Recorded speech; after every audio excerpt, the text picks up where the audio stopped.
10. Nah, it's whatever songs is the 10. Once we reach that number, or I reach that number, that's what it is.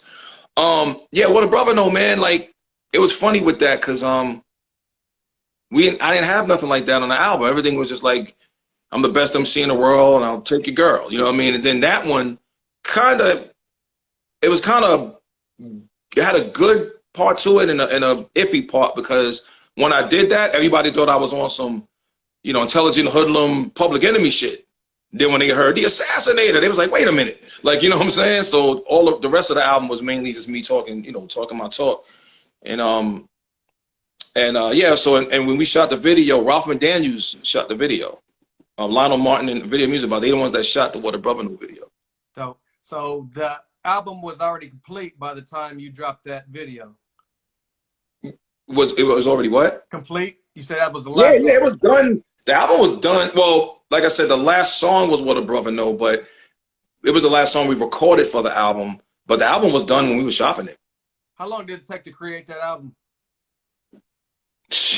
Man, we bullshitted so much in that studio laughing, but and joking around, I probably would say, because Hollywood was doing Twin Hype, he was doing King's Son, he was still producing other people. I don't know, maybe a couple months. Months we did. Were you pleased overall with the album? Hell yeah. Couldn't tell me that shit wasn't hot.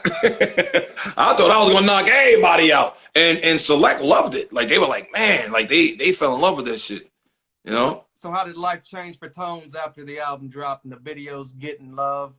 What changed for Tonez at this point? Well, I went from having a wifey to having an ex-girl real quick.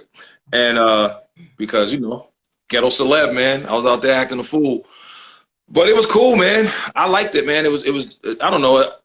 It just felt good to walk down the block and people be like, yo, I seen you on TV and stuff like that. And I was able we was able to do some shows, and I got a chance to meet some of the artists that I freaking like, man. I mean, I was freestyling one time, and I already knew Just Ice, but he was like, he was complimenting me, but then Trugoy from De La Soul, who I never met in my life, was like, yo, you got skills, man. I was like, yeah, that's fucking Trugoy. It's like, you know what I mean? And Kane and LL, all these people showing love, and these are dudes that I'm just in awe. I'm like, oh man. Like, I get in awe from those type of cats. Like, if I see Drake over here and I see Grandmaster Caz over here, I'll be like, yo, Drake, all right, man, you doing your thing. Caz, I'll be like, oh shit, it's Caz. Like, I'll start wilding out. Like, right. You the foundation. So it changed in a good way. I got a chance, like I said, to meet a lot of my who they would call them peers, but I didn't. Even though my MC mind was like, I'm better than everybody, but I still was like, nah, that's fucking Kane, son. Like, I didn't feel like a peer, but he made me feel like one. So after the album drops and does its thing, where is Tonez at mentally, and why no more projects on Select? Damn, good question. All right. Remember I told you about the budget going up? When it was time to do the second album, the production deal that I had, they was taking my publishing, right? Now, mind you, keep in mind, I don't know nothing about this back then. So they took my publishing, and Select wasn't getting, like, they was getting like maybe 25% of the publishing, and this company was getting 75%, and I was getting free cab rides. You know what I'm saying? Right. So what happened is when it was time for the second album, I already went out to Jersey. I stayed with Hollywood in his condo, and we was working on it. And I got a phone call from someone at the label. I don't want to put on blast. And she was like, yo, it's about that time for the new album. How do you feel about, taking a cut off the, with the budget? And I'm like, I'm still Mr. Hip Hop. Fuck it. I wasn't all about the money. I was still living with my mom's. I was a youngin'. So I'm like, okay, well, what kind of cut you talking about? And she was like, well, how's 40,000? And I said, damn, son, because I was thinking, okay, it's going up 15. All right, 15. I could 25. I'll still have. No, she said, no, that was the budget, 40,000. So they was moving all the rest. I was like, nah, I can't do that, man. Like, what I'm gonna eat? Well, you know what I'm saying? Like, I couldn't do that because I still had to pay Hollywood, still had to pay all kind of shit. And so that was one red flag. And then the one that did it was the publishing. I told you that they they couldn't get. They tried to get motherfuckers to write for me, yo. Like Wow. they was like, because they used to call me down there to the label a lot and compliment me on my lyrics and my flow and, you know, Chub Rock and everybody showing love. But then out of nowhere, they called me down there and was like, you know, well, did you ever think about having somebody write for you? I was like, nah, that's a no-no in hip hop. You crazy? I'm not gonna have nobody. Plus, I'm nice. I'm like, so they try to get the Trackmaster dudes, Red Hot Lover Tone and them, to write some shit, and I was like, that's not gonna happen, bro. Like, you know what I'm saying? Respect to them cats, but that wasn't gonna happen. And I got real mad because Chub Rock, I think, was messing with them too at the time, and I just got real mad at the office. I was like, are you crazy, man? I'm better than everybody in this month. I started wilding out. And since I didn't do that, they didn't do the next album. Because if they had somebody write, they owned their publishing, so they would have got the publishing. See what I'm saying? Right. So the production company I was signed to would have got cut out the loop. You know what I mean? Because they didn't really own much with me like the production company, but they for that one deal they did. And so when Select figured, okay, well, you know, if we get some, because he owned Select owned almost everybody's publishing on that label. That they all did back then, and still do to this day with artists. So that's what they was trying to do. They was like, yo, we gotta get this money some way somehow, and I just said nah, and that was it. And it's funny because Stu Fine from Wild Pitch, Choreo, Vet Pro, all these motherfuckers was, yo, come over here if you leave there. We got you. We love your shit. And I'm like, I'm thinking, oh, I can leave Select, and I'll be sitting here eeny, meeny, miny, mo, which label I'm gonna rock with, because they all want to rock with me, right? Man, listen, after I got off that label, Nobody. I was calling them. They would pick up before. They was like, nah, we don't know. So they left me in the dust. And my man Hollywood said, yo, you know what you didn't know, Tonez, is that all them dudes know each other, kid.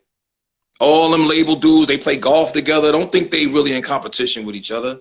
And I was like, damn, I played myself, man. So I was in limbo for a while. I just like was floating around trying to I did little independent little shit here and there. They didn't make much noise. And I thought I got blacklisted and shit. And I was like, I think I did. And I even went up to Bad Boy, believe it or not. And there was a cat named Kurt Burrows that worked up in there. And him and Diddy was in the office, and I played my shit. Now, I'm gonna try to say this as cool as possible. There's no discrimination, but I felt very uncomfortable in that office, man. You know what I'm saying? Because I'm sitting there, and keep in mind, I'm dolo. I'm all of this I'm doing on my own. I'm still, you know, relatively young, and I'm kind of just sitting there, and they vibing to it. And he says, yo, Sean, come in and check this out. And they start whispering to each other. Now, I know I understand English very well, and I heard something about my look and how smooth my skin was. That's when the Michael Jackson came in me, and I just went, came in me, pause. That's when Michael Jackson got in my head, and I moonwalked the fuck up out of there, motherfucker. And now, it could have been all innocent. But you gotta understand, I'm straight from the dirt. And two dudes talking about how smooth your skin is, I don't know, son. And you keep in mind, I still have that young mentality. I was talking shit on the way out. Fuck this shit, you funny style ass motherfuckers. And I'm like, oh, man. Right. So they probably said, oh, really? Let's call around to make sure he don't never get a deal.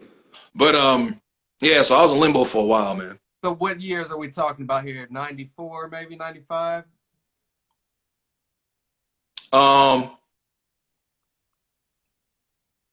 Damn. It might have been because around that time, because I'm trying to remember if Biggie was around. Right. Because they was on 19, I believe they was on, Bad Boy was on, I forgot the street, 19th, I think. Yeah, I think, yeah, about that time. I'd say 94, something like that. Something around that time. And yeah, I wilded out, man. And I didn't know what to do. You know what I'm saying? I was stuck. I was doing what a lot of dudes were doing. I was spending my own money, pressing up my own singles and shit. And the only one that would show love was Flex and Red Alert. Mo says you guys were signed to Bad Boys in 92, 93? No, he's talking about that little label he was on, but I tried to get on the Bad Boy. Okay. The label that he talking about is Bad Boy International. And that's when me and him did the song with Chi Ali and all that shit. Yeah, okay. That's what Mo told me. What up, Mo?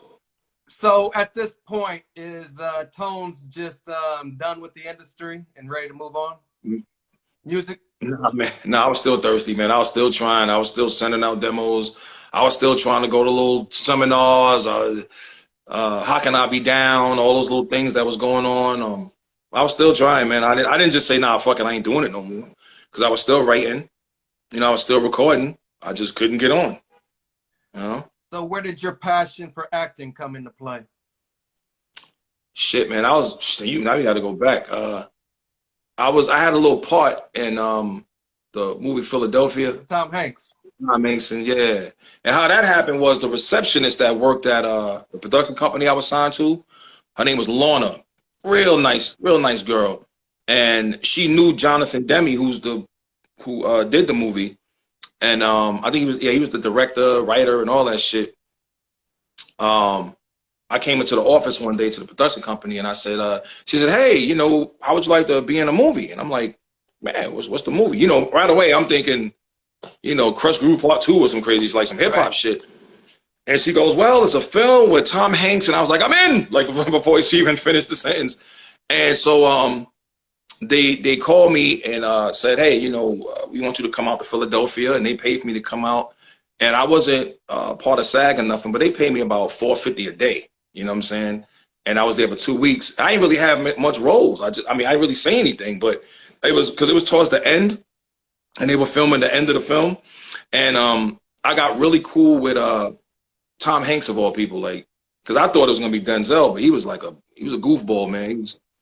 He wasn't cool, man. Like I was anxious to meet this dude, man. And Jonathan came out and was just like, you want to meet Denzel? I'm like, yeah, I want to meet Denzel. You kidding me? Hell fucking yeah. Right. So I'm standing there anxious and shit. And he's coming down with Denzel walking the suit and the mustache and all that shit. And he gets in front of me and he's fixing his suit. Right away, I felt a little funny because I'm talking to him, but he's looking down. You know what I'm saying? And I'm like, man, fuck it. I said, how you doing, man? You know, and Jonathan says, hey, this is the rapper I told you about, Tony Tone. And he goes, he's not looking at me. He goes, well, I know your mother didn't name you Tony Tone, so what's your real name? All I heard was mother. Like, you know what I'm saying?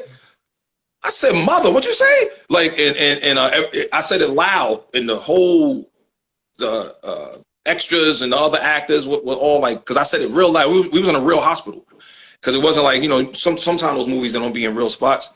And I said something about his name sounded like a aftershave lotion or some shit. And I started singing jingles like, you know what I mean? Like Denzel shave. And everybody just started laughing, but there was this loud laughter coming from the room. And I went into the room and it was Tom Hanks. He was laying this is the scene where he was dying. And he already had, you know, he had the AIDS and everything. And so he said, yo, that was real funny, man. And I said, yeah, man, but why you had to act like that? And he's like, well, you know, some people, he tried to make some excuse for him and shit. And I'm sitting there going, nah, man. And then it dawns on me. I'm like, I just shitted on Denzel and I'm in here talking to fucking Tom Hanks like he my man's in them. Like, you know what I'm saying? So that was pretty cool. And after that, I said, I got to get into this shit. Just because of the whole thing. And who I got real cool with was Antonio Banderas. He couldn't speak 2 words of English. And since I'm from the Bronx, so I can flow a little bit in Spanish. And so he was the one I got cool with the most and shit. And that's to answer your question. That's what made me want to do that more, because I was around it. So and aside from, go ahead. So after your role in Philadelphia, did the offers start coming in? Hell no. No. I was still making songs, and this is right around the time I had Assassinator out and all of that. Okay. So I was still doing that. I just wanted to do it. I wasn't like I'm going to pursue it. It was like I just wanted to do it, and I figured at some point I would. You know, I was trying to find, there was this paper they used to give where they show you people that are looking for like extras and shit like that. And I used to try to go to those things. How did Justified come about? Oh, man.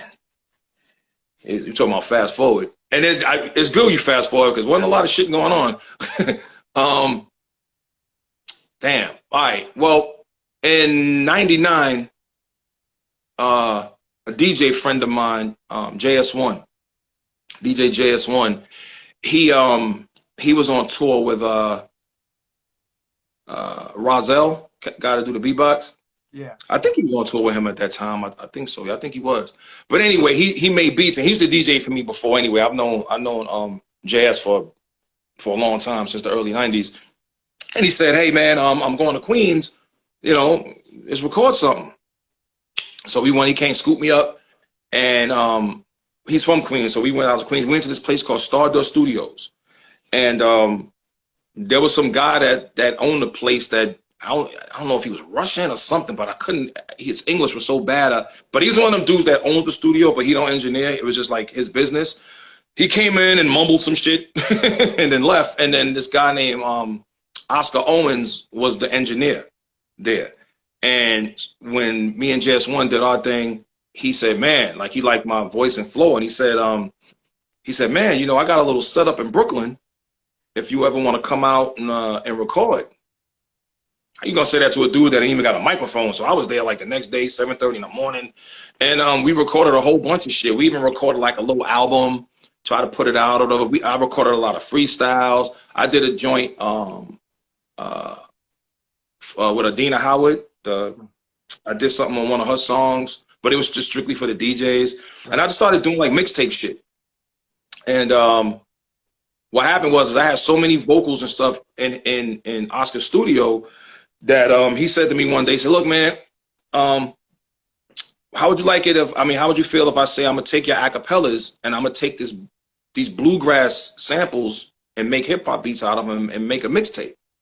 And I was like, "Cool," you know, he was gonna put it out for free. So I said, "All right, cool." So we did that, and he named it Gangsta Grass. He came up with that name, and I said, "All right, cool." So this was like 2004, something like that. So this thing's just been floating around. Fast forward to 2009, FX was coming up with the show Justified, and they were looking for music for like to play in the background or whatever, and somebody stumbled across that shit. And it was one song that we did called On the Run, and they liked it so much they hit us up and said, "Hey, we want to use this for the trailer to Justify, like when they do the commercial or whatever."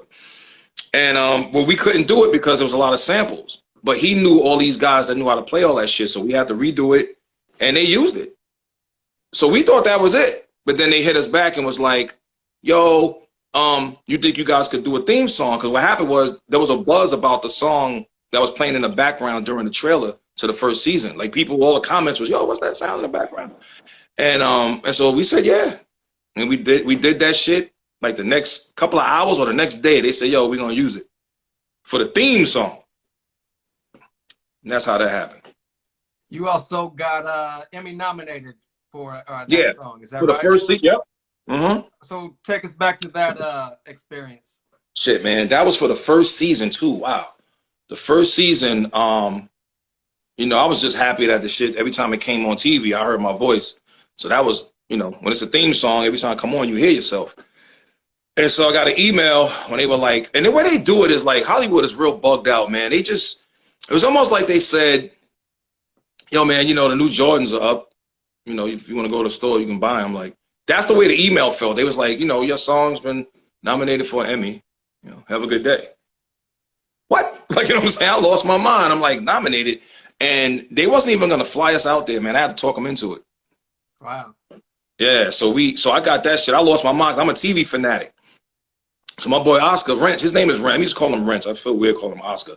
But his producer name is Wrench with an R, R-E-N-C-H. But Wrench, he's not really, he watches TV, but I'm a TV fanatic. So I couldn't wait to get to the Emmys just to meet people. You know what I'm saying? So I get there, and when we get there and we do the whole red carpet thing, I'm freestyling on ABC and all that crazy shit.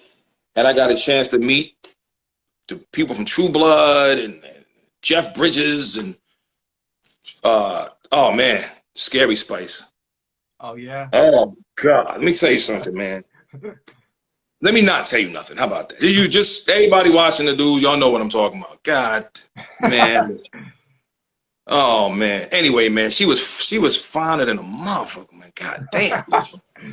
She was so fine, she made me want to get married just so I could cheat on my wife with her. That's how fine her ass is. Let that roll out around in your head and be like, God damn, that's fine. But anyway, I got a chance to meet her. And what happened was I had my speech ready because everybody was saying we was gonna win. Jeff Bridges and what's that kid? Doogie Howser.